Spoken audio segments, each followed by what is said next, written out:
साखरेची गोडी. शेतकऱ्याच्या घरात मात्र कडुलिंबाचीच कडवाहट. या साखरेची गोडी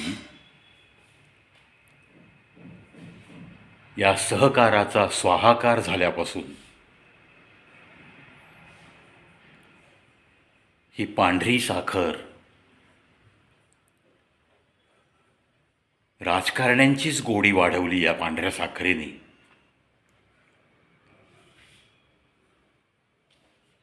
सत्य आहे, कटू लागेल. थोडी साखर खाऊन ऐका, असंच मी त्या बगळ्यांना सांगेन. हा बळीराजा कष्ट उपसतो एवढे, ऊसाचं पीक घेतलं जातं, रात्री अपरात्री. आता आजकाल वाढलेलं संकट म्हणजे पूर्वीपासूनच आहे, पण आजकाल वाढलंय. उसाच्या फडात बिबट्या येऊन बसणं, बिबट्याच्या मादीने पिल्लांना आणून ठेवणं, म्हणजे अक्षरशः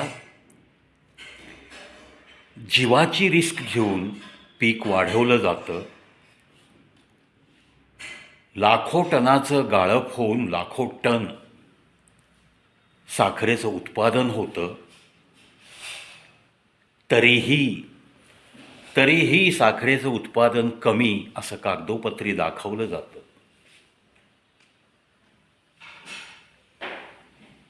मध्यंतरी मी एका व्हिडिओत सांगितलं की 2000 साली 3 रुपये मीटर अशा पद्धतीने एका पुलीवरचा बेल्ट जो लागतो साखर कारखान्यात, तो 3 रुपये मीटरनी मिळतो.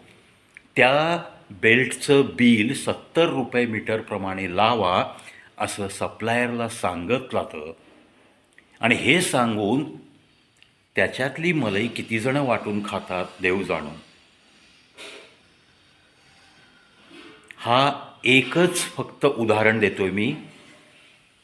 जो सप्लायर बेल्ट सप्लाय करतो, सहकारी साखर कारखान्यांना लागणारी जी काही अशी बेल्ट म्हणा किंवा इतर काही मशिनरीचे पार्ट्स, किंवा अगदी साखरेला पांढरा शुभ्र कलर येईपर्यंत जितकी म्हणून त्या ऊसाच्या रसामध्ये ती साखर बनेपर्यंत केमिकल्स वापरली जातात,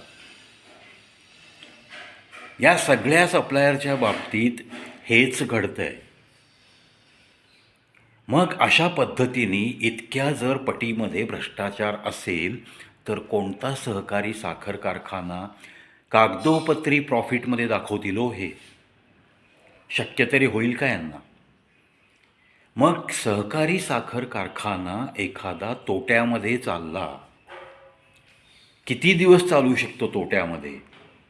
2-3 गाळपच्या हंगाम नंतर त्याला कुलूप लागतं. सब बनी बनाई स्क्रिप्ट रहती है सफेद पोस्ट लोगों की. त्यानंतर मग त्या साखर कारखान्याचा लिलाव होतो. मग आता खाजगीरित्या साखर बनवणं, खाजगी साखर कारखानदारी, यालासुद्धा मंजुरी आहे. म्हणजे सहकारी तत्वावर चालणारा साखर कारखाना बंद पाडायचा, 2-4 महिने कुलूप ठोकायचं, दिवाळखोरी दाखवायची, आणि तोच कारखाना एखाद्या कार्यकर्त्याला पुढं करून अशाच तिजोरी भरण्यासाठी उत्सुक असलेल्या राजकारण्यांनी ते कारखाने विकत घ्यायचे. लिलावात भाग घेणारी सगळी माणसं त्यांचीच. कोणी लिलाव उचलायचा आहे सगळं ठरलेलं. कोणत्याही गोष्टी बाहेर येत नाहीत, बाहेर आल्या तरी त्यातून काहीही निष्पन्न होत नाही. आता साखर आयुक्त अशी एक पोस्ट आहे, मी ऐकतोय. मग त्यांचं नक्की काम काय आहे? यांच्यावरती कोणाचा अंकुश नाही का? सहकारी साखर कारखान्यावर शेतकरी जो पिचला जातो, दरवर्षी उसाला व्यवस्थित भाव द्या म्हणून आंदोलन का करावं लागतं? का मग त्या नेत्यांचं सुद्धा नाव व्हावं हे पण साटलोटं आहे का, अशी शंका येते. 3,000 रुपये टन असा एक उदाहरणादाखल उसाचा भाव असं आपण गृहीत धरू. 3,000 रुपयाला 1 टन ऊस साखर कारखाना शेतकऱ्याकडनं विकत घेतं. किलोवरती भाव काढायचा झाला तर फक्त 3 रुपयाला 1 किलो ऊस. तुम्ही विचार करा, एक शेतकरी 3-3 महिने 4-4 महिने खपतो, रात्री रात्री अपरात्री जाऊन जीवाची भीती असताना सुद्धा रात्री अपरात्री त्या ऊसाला पाणी देतो, अफाट घाम गाळून ते पीक वाढवतो आणि त्याला भाव काय मिळतो? 3 रुपये किलो. टनाला 3,000 भाव दिला असं म्हटलं की जरा तुम्हाला जास्त वाटतं, पण अतिशय सामान्यपणे कॅल्क्युलेशन जेव्हा आपण करतो, 1,000 किलोला जर 3,000 रुपये तर 1 किलोला 3 रुपये. म्हणजे आज मिठाचा पुडा तसं पाहिलं तर मीठ बनवण्यासाठी कष्ट आहेत, नाही असं नाही, पण ते समुद्राच्या पाण्यातनं तसं पाहिलं तर कमी कष्टात मिळतं, तयार होतं. त्याला 10 ते 20 रुपये किलो रेट चाललेला आहे आणि उसाला 3 रुपये किलो, ज्याच्या मागं प्रचंड कष्ट आहेत या शेतकऱ्याचे. पण हा शेतकरी हा असाच वंचित राहणार का? मग सहकारी साखर कारखाने बंद पाडायचे आणि मग या धनिक लोकांनी ते कारखाने लिलावात विकत घ्यायचे. सगळी मिलीभगत बंद पाडण्यापासून ते परत विकत घेऊन खाजगी साखर कारखाना त्याच ठिकाणी चालू करणं, याच्यामध्ये किती जणांचे हात ओले होतात हा मोठा प्रश्न आहे. त्यामुळं या शेतकऱ्याच्या घरात त्या साखरेची गोडी पोहोचत नाही, अशी मी सुरुवात केली व्हिडिओची. विषय अतिशय हृदयाच्या जवळचा विषय आहे शेतकऱ्यांचा. पण तसं पाहिलं ना तर कितीही नेते झाले तरी या शेतकऱ्यांना अजून खरा नेता त्यांच्यासाठीच झटणारा, विकला न जाता अजून मिळायचा बाकी आहे का, अशी शंका पण येते. अगदी उसाचं वजन करण्यापासून शेतकऱ्याच्या मुंड्या मुरगाळल्या जातात. कारखान्याच्याच वजन काट्यावर वजन केलेला ऊस घेतला जाईल असा काहीतरी एक भाकड नियमसुद्धा आहे, असंही ऐकतोय मी.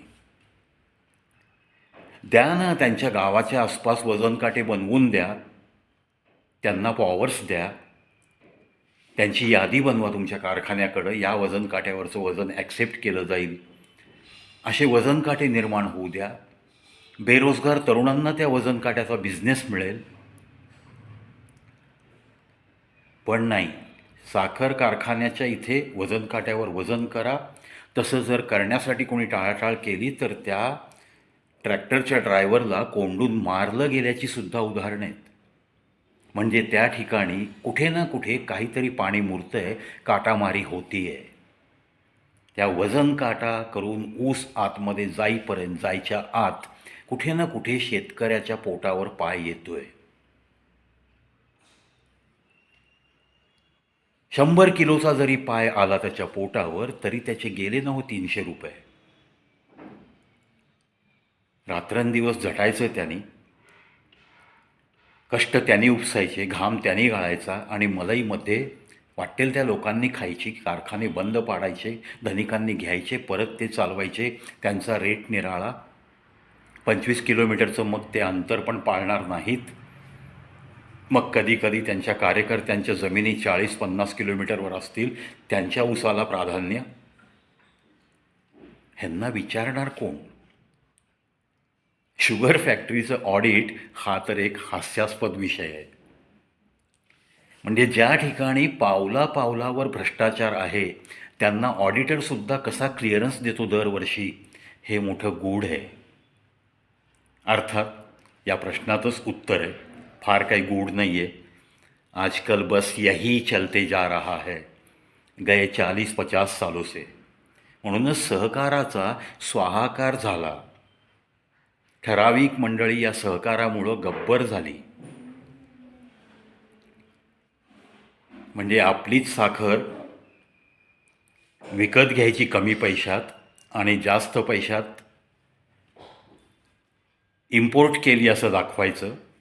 असेही प्रकार पूर्वी काही घडले आहेत असंही आपण ऐकतो. पण त्या प्रकाराची शहानिशा होत नाही, त्यामधून निष्पन्न काही होत नाही. सगळे निर्ढावलेली गेंड्याच्या कातडीसारखी ही माणसं या सहकार क्षेत्रात वावरत आहेत. मधल्यामध्ये पिचला जातोय तो वर्षानुवर्ष हा बळीराजा पिचला जातोय. मॉलमध्ये जाऊन पटापट वस्तू विकत घेतील, आहे त्या किमतीला काउंटरवर येऊन बिल देतील आणि हसत खेळत पुन्हा मॉलमधल्या त्या रेस्टॉरंटमध्ये शेकडो रुपये खर्च करून घरी जातील. पण शेतकऱ्याची भाजी 25ची मेथी 15ला मागितल्याशिवाय कोणी त्या भाजीवाल्याकडं तिथून पुढं जातील, दुसरा हुडकतील, 10-10 रुपयाचं बार्गेनिंग करायला लागतील. अरे पण ती पिकवण्यासाठी त्या शेतकऱ्याचे कष्ट, त्या जुड्या बांधण्यासाठी मजुरांना बोलवावं लागतं. रोजच्या रोज तुम्हाला पहाटे ती भाजी मार्केट यार्डला पोचली पाहिजे म्हणून रात्री अपरात्री मध्यरात्री त्या कामाला सुरुवात करावी लागते. त्याच्या कष्टांच्या भावनांपर्यंत, त्याच्या कष्टांपर्यंत त्याला काय त्रास होत असेल त्या शेतकऱ्याला, या त्रासापर्यंत जायला कोणाचंही मन तयार होत नाही आहे. ही आपल्या देशाची शोकांतिका आहे. ज्यांच्या हातात सत्ता आहे ते सुद्धा हा प्रश्न वर्षानुवर्ष भिजत ठेवतात. ऊसाला भाव काय मिळणार ही टांगती तलवार सतत त्या ऊस पिकवणाऱ्या शेतकऱ्याच्या डोक्यावर असते. त्याच्या मनासारखा भाव मिळतच नाही, त्याच्या अपेक्षेप्रमाणे त्याला फायदा होत नाही. नको ती माणसं मधल्यामध्ये खूप मलई खातात. अव्याहतपणे हे चालूच राहणार का? मग या साखर आयुक्ताचं जर काही चालत नसेल तर याला काही पॅरलल यंत्रणा, प्रशासकीय यंत्रणा म्हणून IAS अधिकाऱ्यांची नेमणूक करता येईल का? आता तुम्ही म्हणाल ते पण भ्रष्टाचारी आहेत. हो आहेत ना, नक्की आहेत. पण भ्रष्टाचारी नसलेल्यांची पण यादी काही कमी नाही आहे. त्यांना नेमा ना अशा ठिकाणी. ज्या ठिकाणची सिस्टीम तुम्हाला काहीतरी बदलायची, उखडून टाकायची आहे, पुरातन काळापासून चालत आलेल्या काही पद्धती तुम्हाला जर बदलायच्या असतील तर आता मला नाव पण घ्यावंसं वाटतं. सन्माननीय तुकाराम मुंडेंसारखी माणसं तिथं शिस्त लावण्यासाठी नेमानं 1-2-3 वर्ष. पहा कसे सरळ होतात सगळे. बघूयात मग कसा सहकारी साखर कारखाना बंद पडतो, कसा लॉसमध्ये जातो, काय ऑडिट आहेत. द्या ऑडिटच्या पॉवरसुद्धा त्यांच्याकडेच द्या. अर्थात ही तडफड, ही तळमळ त्या शेतकऱ्याच्या विषयी एक छोटा कलाकार म्हणून जे काही वाचनात आणि जे काही बघण्यात गोष्टी आल्यात, शुगर फॅक्टरीला स्वतः वैयक्तिक भेट दिल्यानंतरसुद्धा तिथं ज्या काही गोष्टी जाणवल्या होत्या, त्या अनुषंगाने काही वाचनात आलेल्या गोष्टी, अशा सगळ्या थोड्याशा अभ्यासून हे मी वक्तव्य करतो आहे. मोठ्या जबाबदारीने करतो आहे. आजही शुगर फॅक्टरीला जितक्या म्हणून वस्तूंचा सप्लाय केला जातो, सप्लायर बाहेरचे असतात. प्रत्येक गोष्टीला साखर कारखान्याचा माणूस जाऊन बाजारातनं कुठल्या वस्तू आणत नाही. बल्कमध्ये त्या सप्लायरकडनं घेतल्या जातात. त्याची ऑर्डर कशा पद्धतीने प्लेस होते हा पण कुतूहलाचा विषय. मी थोडंफार पूर्वी काम केलेलं आहे लेदर इंडस्ट्रीमध्ये. जितक्या म्हणून स्पिनिंग मिल होत्या माझ्या सोलापूर शहरात, त्यांना ज्या काही रिक्वायरमेंट असायच्या लेदरच्या, ॲटमच्या, त्या बाबतीतल्या काही ऑर्डर्स कलेक्ट करण्यासाठी मला जेव्हा जायला लागायचं तेव्हा मी बारकाईने त्या गोष्टींचा अभ्यास केला. तिथंसुद्धा कशा पद्धतीने ऑर्डर कोणत्या व्यापाऱ्याला कशा मिळायच्या, कसे हात ओले करावे लागायचे याची मला मोठी गंमत वाटायची, चीड यायची. पण गरजवंताला अक्कल नसते. झापडं टाकून डोळ्यापुढं घोड्यासारखी सगळं पाहत राहिलो, सगळं करत राहिलो. इलाज नव्हता. म्हणजे हा गेल्या 40 वर्षापूर्वीचा माझा अनुभव मी तुम्हाला सांगतो आहे. 40-45 वर्षापूर्वीचा. तेच अजून चालू आहे. कसली ऑडिट आणि कसलं काय अकाउंटिंग? बंद पडलेले सहकारी साखर कारखाने याची तुम्ही एक सामान्य व्यक्ती म्हणून थोडीशी माहिती गुगलवर जाऊन बघा. तुम्हाला सहकारी साखर कारखाने महाराष्ट्रात होते किती आणि ते कधी बंद पडले, किती बंद पडले, नंतर ते कोणी कोणी कसे विकत घेतले, याचा सगळा इतिहास तुम्हाला कळेल. आणि त्या इतिहासावरनं तुमच्याही लक्षात येईल की पाणी नक्की कुठं मुरतं आहे.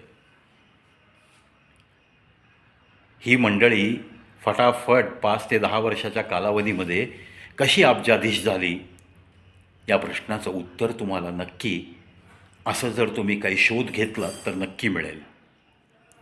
असो, ह्या बळीराजाचा कोणीतरी एक वाली चांगला तयार झाला पाहिजे असं मला आवर्जून वाटतं, जो अतिशय प्रामाणिक काम करेल. अर्थात कोणाला प्रामाणिक काम करू देणं, अशी सिस्टीमवरती असणं, हेच मुळात आता एका अंधाऱ्या खोलीत डांबून ठेवलेली गोष्ट अशीच अवस्था झाली आहे. त्यामुळं या गोष्टीत काय सुधारणा होईल, राम भरोसे असंच सध्या चित्र आहे. पण तळमळ वाटते त्या बळीराजाच्या बाबतीत. कुठेतरी कोणीतरी प्रामाणिकपणे कट घेऊन याच्यामध्ये काहीतरी सुधारणा झाली पाहिजे. त्याच्या कष्टाच्या मानाने त्याच्या उसाला दर मिळत नाही, त्याच्या भाज्यांना दर मिळत नाही, तो जे पिकवतो तो धान्य त्याला दर मिळत नाही. या गोष्टीमध्ये कुठेतरी सुधारणा झाली पाहिजे. म्हणजे शेतकरी हा फाटक्या शर्टमध्ये राहतो आणि मग आडती लोकांच्याकडं मात्र दर 2 वर्षाला नवीन नवीन कार येतात. हे चित्र का बदलत नाही? याचं डायरेक्ट मार्केटिंग का होऊ शकत नाही? झालं तरी त्याचा फायदा त्या शेतकऱ्यापर्यंत गेला पाहिजे, अशा तळमळीने का योजना येत नाहीत? हा मोठा प्रश्न एक सामान्य नागरिक म्हणून मी विचारतो आणि या व्हिडिओत तूर्तास याविषयी इतकंच बोलून इथंच थांबतो. पाहत राहा, ऐकत राहा.